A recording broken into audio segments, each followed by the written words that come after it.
Good morning, welcome back to my new blog. I hope आप सब लोग अच्छे होंगे और मेरा केदारनाथ का ब्लॉग आप लोगों ने देखा होगा। अभी मैं राइट नाउ बद्रीनाथ में हूँ। आपको एक ब्यूटीफुल नज़ारा दिखाता हूँ, सीधा बद्री विशाल का मंदिर मॉर्निंग में। अगर आप देखना चाहे मैं आपको बैक कैमरे से दिखाता हूँ। देखिए, जय श्री बद्री विशाल। सुबह मॉर्निंग में आप दर्शन करें बद्री विशाल के, मैं तो कर ही रहा हूँ।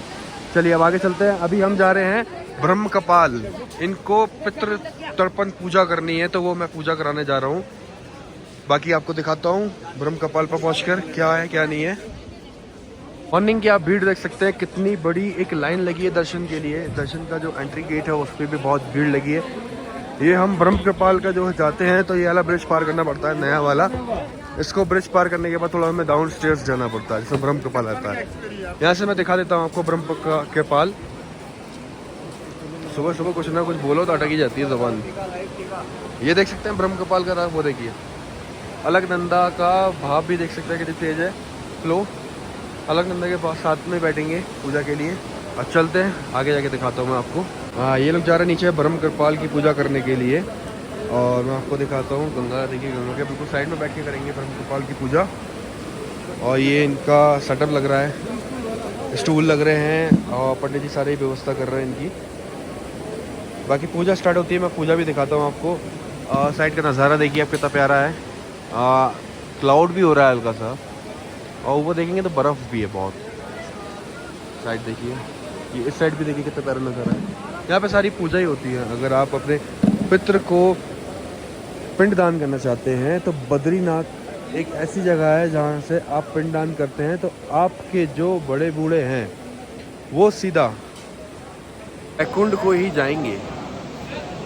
और कभी आपको बद्रीनाथ में पिंड दान करने के बाद कभी आपको पितृ तर्पण पूजा नहीं करनी होगी। सिर्फ अपने बड़े बूढ़ों को जल अर्पण करना होगा, अगर करना चाहें तो आप। इन लोगों की पूजा चालू हो गई है। ये जो वाइट वाले बाल है अंकल, उनको, और जो पीले कलर की शॉल उड़ी है वो, इन दोनों को अपने माँ बाप का करना है पितृ तर्पण पूजा। बाकी ये इनकी वाइफ है साथ बैठी है। अभी और भी जो पूजा होगी मैं आपको दिखाऊंगा आगे। शाम को भी एक पूजा कराएंगे हम, वो भी आपको दिखाऊंगा। फिर एक शाम को हम माना गाँव जाएंगे, जो आफ्टरनून में जाएंगे बिफोर इवनिंग। उसमें गणेश गुफा, व्यास गुफा और सरस्वती नदी दिखती है, वो भी मैं दिखाऊंगा आपको। चलिए नीचे जाके आपको दिखाता हूँ इनकी पूजा। थोड़ी देर पूजा देखिए आप लोग। नीचे उतरते हैं और आपको रूबरू कराते हैं इनसे।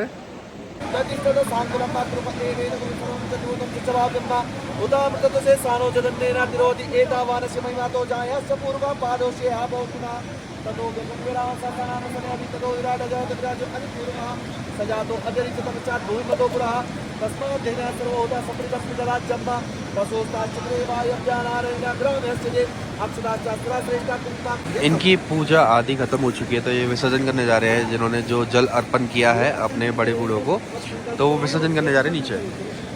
तो मैं इनकी हेल्प कर देता हूँ, हाथ पकड़ लेता हूँ इनके। आइए आइए आइए आइए आइए, आराम से आराम से आराम से, बस यहीं से कर दीजिए।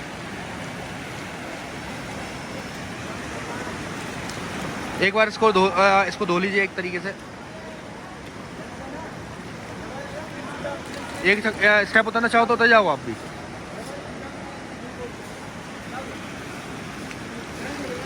बस ऊपर आ जाइए आप। एक सेकंड, मैं आ रहा हूँ। हाथ दीजिए। आइए नीचे उतरिए, एक और उतरिए, एक स्टेप और उतरिए। आराम से। अब बैठ के करिए, आराम से करो। बैठ जाओ आप, बैठ जाओ इस पे। हाँ, आराम से करें आप। करिए, विसर्जन करिए इसको। है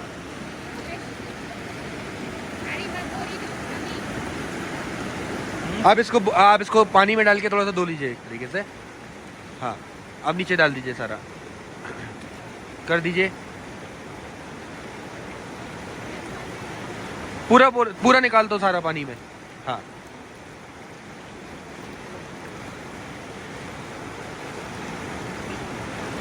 चलिए आइए अब।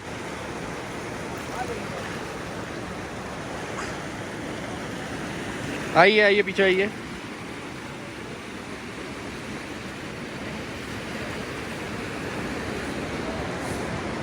अब इनकी दान पुण्य का वो चालू होगा, दान पुण्य की पूजा। नाम अति दुर्लभम एतत् पंचशिला मध्ये शुद्धो बद्रिकाश्रम ऐसा मध्याम प्रदानम का देवा नाम दुर्लभम। ये यहाँ पे 5 शिलाएं, 5 शिलाएं है ना, मार्कंडेय शिला, गरुड़ शिला, ये बिल्कुल आपको इधर मिल जाएगी। 5 शिलाएं हैं। इनके मध्य में जो दान होता है वो किसको, देवताओं को दुर्लभ है। इनकी पूजा समाप्त हो चुकी है। अब हम होटल जाएंगे और ब्रेकफास्ट करेंगे, फिर हम माना गांव के लिए निकलेंगे। थोड़ा टाइम रेस्ट करेंगे ये लोग और फिर माना गांव दिखाता हूँ मैं आप लोगों को चल के। करके कैसा लगा आपको? बहुत अच्छा। अब यहाँ से अब जहाँ रूम तक कम से कम 51 101 बार ओम नमो भगवते वासुदेवाय, ओम नमो भगवते, क्योंकि ये प्रेत शिला है ना। यहाँ पे क्या है, थोड़ा ओम नमो भगवते का वासुदेवाय का जाप करते करते, कुछ नहीं बोलते हुए बिल्कुल जाप करते करते यहाँ से है ना। बाकी तो शाम को मुलाकात होगी। जय श्री बद्री विशाल, बोल बद्री विशाल भगवान की जय। कैसा लगा आपको पूजा करके? अच्छा लगा। चलिए अब चलते हैं होटल, ब्रेकफास्ट करते हैं ना। हम लोगों ने ब्रेकफास्ट करके नहा धो के तैयार हूँ मैं तो अपना, और ये लोग भी नीचे आ गए हैं। अभी हम चलते हैं माना गाँव। मैं आपको माना गाँव के बारे में बताता हूँ। माना गाँव वो गाँव है, एक तो इंडिया का लास्ट गाँव है, अभी उसका नाम हो गया है इंडिया का फर्स्ट गाँव। दूसरी बात, उसमें आपको गणेश गुफा है, ब्यास गुफा है और सरस्वती नदी। सरस्वती नदी आपको सिर्फ माना गांव से ही दिखने को मिलती है और कहीं नहीं दिखेगी इंडिया के अंदर। दूसरा, जो गणेश गुफा और व्यास गुफा है, वहीं पर हमारी महाभारत लिखी गई थी। महाभारत की जो किताब है वो गणेश जी ने वहीं बैठ के लिखी थी। वो भी मैं आपको स्टोरी बताता हूँ, आप चल के देखते हो उसको। देखिए वो जो विलेज दिख रहा है आपको, यही है माना गाँव।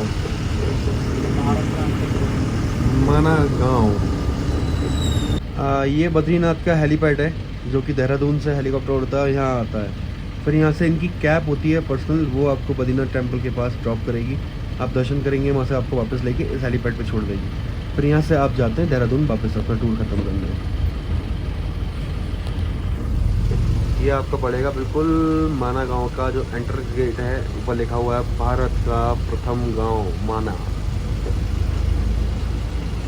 यात्रा के टाइम आप जब भी आएंगे तो आपके आसपास ये पिट्टू, पालकी वाले, पौनी वाले आपको घेर लेंगे हमेशा। ये दिख रहा होगा इंडिया का फर्स्ट विलेज माना। यहाँ से एक ये रोड जाता है, ये जाता है आर्मी के अंडर है ये रोड। मैंने बताया था आपको, चाइना बॉर्डर लगता है 50 किलोमीटर बाद। तो इसमें सिविलियंस अलाउ नहीं है, सिर्फ आर्मी पर्सन अलाउ है। और अंदर अब गांव के लिए थोड़ा हमें वॉक करना पड़ेगा, 70 मीटर्स का वॉक करना पड़ेगा, क्योंकि हमारी वो बस है यहीं पे छोड़ दिया उसने। यहाँ से वो टर्न होकर वेट करेगी हमारा जब तक हम गाँव घूम के आएंगे। देखो कैसे घेर लेते हैं, गेस्ट को पूरा घेर लेंगे आसपास से। आगे बढ़ेगा तो उसके साथ साथ चलेंगे, रुकेंगे ही नहीं। जब मना कर दिया फिर भी नहीं रुकते ये लोग। सबको मैंने पिट्टू करा दिया है, क्योंकि यहाँ पर ऑक्सीजन लेवल बहुत कम है और क्लाइंब करना है हमें 3 किलोमीटर जाना और 3 किलोमीटर आना। इन लोगों की हालत अभी ख़त्म हो गई, ख़राबी हो गई बिल्कुल एक तरीके से। और मेरी भी हालत ख़राब ही होती है यहाँ पर चलने पर, हर कदम पर सांस फूलती है। तो अभी इन्हें मैं रास्ते बता दिए मैंने पिट्टू वालों को कि कहाँ पर रुकना है। तो मैं एक्सप्लेन कर दूँगा जगह का कि कौन सी जगह पर क्या एक्सप्लेन करना है, उस जगह को बता दिया मैंने अभी। तो मैं ये इंतजार करेंगे, मैं पहुँचता हूँ धीरे धीरे। विलेज के अंदर मैं एंट्री कर चुका हूँ। विलेज में बहुत ज़्यादा भीड़ है। यहाँ पे दोनों जो हिमकुंड साहिब भी आते हैं, वो भी आते हैं देखने। इंडिया का लास्ट गांव, मतलब फर्स्ट गांव बोल दिया है उसको। हमें तो वही लास्ट का याद है ना, तो मेरे मुँह से बार बार यही निकलता है इंडिया का लास्ट गाँव, क्योंकि मैं बहुत टाइम से करता हुआ आ रहा हूँ इस जगह को। तो अभी लास्ट ईयर ही इसको चेंज करा है, इसका नाम फर्स्ट गांव कर दिया है। आपको दिखाता हूँ, इसका क्राउड दिखाता हूँ। इधर का क्राउड देखें कितना है इस गांव के अंदर। आज क्राउड इतना है कि चलने में टकरा रहे हैं एक दूसरे से, और बात करते हैं मेरी सांसें ऊपर नीचे हो रही हैं। चलिए आपको गुफा पे जाके मिलते हैं। गांव के अंदर आपको सारी फैसिलिटीज़ मिलेंगी। राशन की दुकान है, कपड़े की दुकान है, सारी A to Z फैसिलिटीज़ हैं यहाँ पर। ऐसा नहीं कि इंडिया का फर्स्ट और लास्ट गांव है तो फैसिलिटीज़ नहीं मिलेंगी। आइसक्रीम तक मिलेगी, A to Z बोला ना, A to Z सब मिलेगा। गांव के अंदर एक पुलिस चौकी माना, कोतवाली श्री बद्रीनाथ जनपद चमोली। ये आ गए हम गुफा की साइड, गणेश गुफा के पास आ चुके हैं हम। चलते हैं, आपको गुफा के दर्शन कराते हैं। इन सबको मैं अंदर भेजूँगा, मैं बाहर खड़ा रहूँगा इनका वेट करने के लिए। ओम गण गणपताय नमः। ये देख सकते हैं आप, गणेश गुफा आ चुकी है। ये सब लोग अंदर दर्शन करने गए हैं। मैं इनके सामान की रखवाली कर रहा हूँ। मैंने पहले भी दर्शन कर चुके हैं, इसलिए मैं यहाँ वेट कर रहा हूँ उन लोगों के सामान का। अब इसकी मैं स्टोरी बताता हूँ। गणेश गुफा में महाभारत लिखी गई थी, जो कि व्यास जी ने बताई थी। उनकी गुफा भी आगे पड़ेगी, वो दिखाई जाएगी आपको। जब वो अपनी महाभारत लिख रहे थे तो उनके पास ना ही कोई पैन था, ना ही कोई पंख था। तो उन्होंने अपना दांत तोड़ा था जब जाके महाभारत लिखी थी। इसलिए गणेश जी की आरती के अंदर एक दंत दया दंत चार भुजाधारी आता है ना, वो इस कारण ही आता है आरती के अंदर। बाकी यहाँ से एक सरस्वती नदी बहती है, जो कि बस आपको माना गांव में देखने को मिलेगी। उसका रीज़न ये है, जब वो महाभारत लिख रहे थे तो व्यास जी गणेश जी को बता रहे थे महाभारत कि ये आप लिखिए। तो गणेश जी को सुनने में थोड़ी प्रॉब्लम हो रही थी। यहाँ से सरस्वती नदी बहती थी, तो गणेश जी ने सरस्वती नदी से रिक्वेस्ट की थी कि आप अपना फ्लो, आपका जो ताप है तेज पानी का बहने का, उसकी आवाज़ से मैं सुन नहीं पा रहा हूँ, जो व्यास जी बता रहे हैं मेरे को। गणेश जी रिक्वेस्ट करके वापस आ गए, पर उनका फ्लो कम नहीं हुआ। गणेश जी ने उन्हें तुरंत शराप दिया कि तू यहीं से पाताल लोक चली जाएगी। तो मैं आपको वो सरस्वती नदी पाताल लोक जाती हुई दिखाऊंगा कि कहाँ जा रही है। आपको लगेगा कि आ रही है, पर वो जा रही है पाताल लोक। आप ये रोड देख रहे हैं, इस पर आपको कोई गाड़ी नहीं दिखेगी, क्योंकि ये सिविल लाइन्स के लिए नहीं है। यही रोड जा रहा है ऊपर की साइड, चाइना बॉर्डर पे। बाकी आप शॉप देख सकते हैं। ये भारत की प्रथम चाय की दुकान, पहले थी ये भारत की लास्ट दुकान। ये आपकी व्यास गुफा है, जहाँ पे व्यास जी रहते थे, यहाँ पर अपना वो तप करते थे। बाकी अभी हम नीचे जाएंगे सरस्वती नदी दिखाने, तो आपको दिखाता हूँ सरस्वती नदी। एक हमारे गेस्ट आ चुके हैं, बाकी और आ रहे हैं। इस गुफा कंप्लीट करने के बाद आप चलते हैं, आपको दिखाते हैं स्वर्ग का दरवाजा और सरस्वती नदी। और वहीं से एक व्यू आएगा आपका, जो कि आएगा केशव संगम का, जहाँ अलकनंदा और सरस्वती नदी का संगम हो रहा है। देख सकते हैं सरस्वती नदी, ये पूरी पाताल में जा रही हैं। लोगों को लगता है कि आ रही हैं, ये पाताल में जा रही हैं।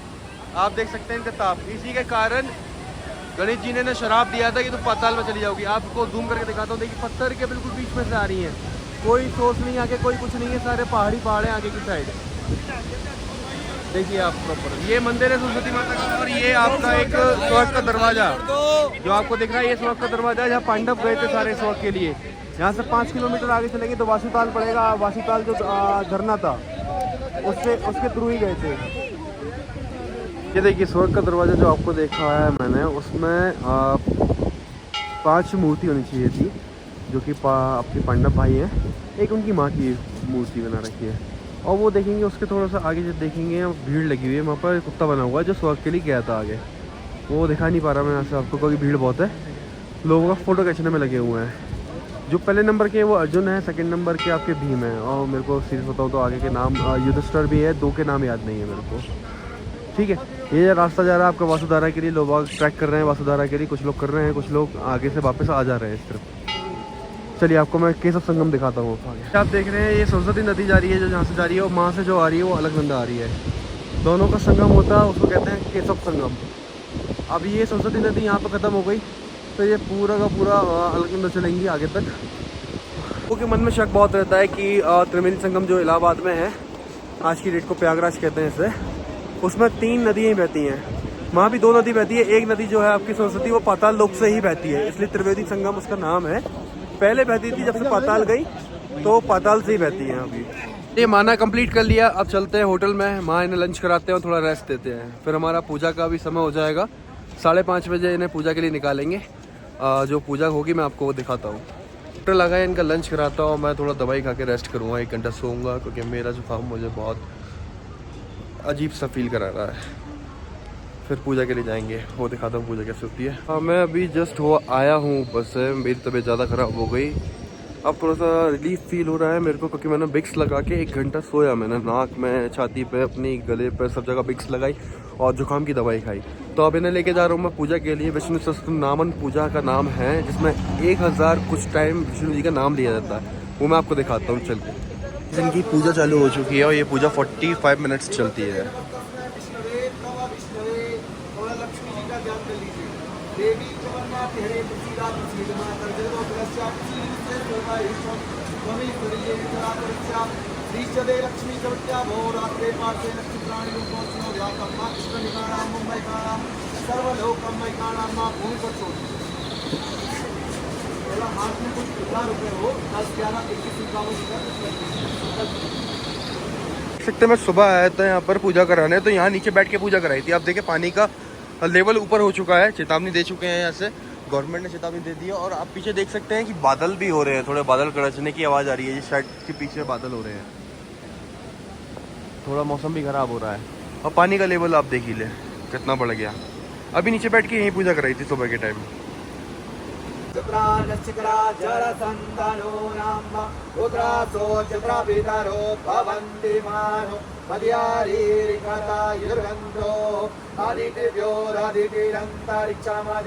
माता स पिता स पुत्रः विश्वे देवा आदितिः पंचजना आदितिर्जातम् आदितिर्जनितम् यो शान्तिरन्तरिक्षं शान्तिः पृथिवी शान्तिरापः शान्तिरोगदयः शान्तिः वनस्पतयः शान्तिर्विश्वे देवाः शान्ति ब्रह्म शान्ति। अभी पूजा कंप्लीट हो गई थी तो हम निकले पूजा कंप्लीट करके होटल की साइड। तो यहाँ दिल्ली से मोमोज मेरा पीछा नहीं छोड़ रहा है, बद्रीनाथ में भी मोमोज, इवन आपको पता है केदारनाथ में भी मोमोज थे, यमुनोत्री में भी थे, गंगोत्री में भी मोमोज थे।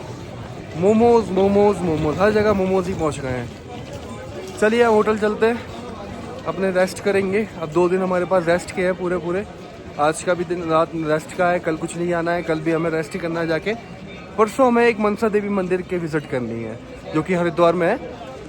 चलते हैं अभी होटल, मिलते हैं। सब लोगों को कल के लिए ब्रीफ कर दिया है, डिनर करके सब लोग अपने रूम में गए हैं रेस्ट करने। मैं जा रहा हूँ अभी गर्म दूध पीने, क्योंकि मेरे को जुकाम हो रहा है तो सोच रहा हूँ हल्दी वाला दूध पी लूँ। तो मैं चालक साहब हमारे और जो हेल्पर है इनका, हम तीनों जा रहे हैं दूध पीने। आपको दिखाता हूँ, दूध रेडी हो रहा है हमारा। बाकी आप बद्रीनाथ का माहौल देख सकते हैं, 11 बज रहे हैं रात के और अभी भी देखो कहीं ऐसा नहीं लग रहा 11 बज रहे हैं। क्राउड है अच्छा खासा, आपको ये नहीं लगेगा कि बंद है मार्केट 24/7 खुले रहता है यहाँ का। आप कभी भी आए कभी भी आपको क्राउड ही मिलेगा यहाँ पर, क्योंकि लोग 3 बजे लाइन में भी लगते हैं। इनके लिए लाइन भी लगती है, 3 बजे लोग लाइन में लगना चालू हो जाते हैं सुबह दर्शन के लिए। जब पट खुलते हैं तो दर्शन स्टार्ट होते हैं। तो इस ब्लॉग को मैं करता हूँ यहीं पर एंड। मैं भी दूध पी के अपने रूम पर जा रहा हूँ, दवाई खा के सो जाऊँगा। सुबह मिलते हैं नए दिन के साथ, नई चुनौतियों के साथ। बाय।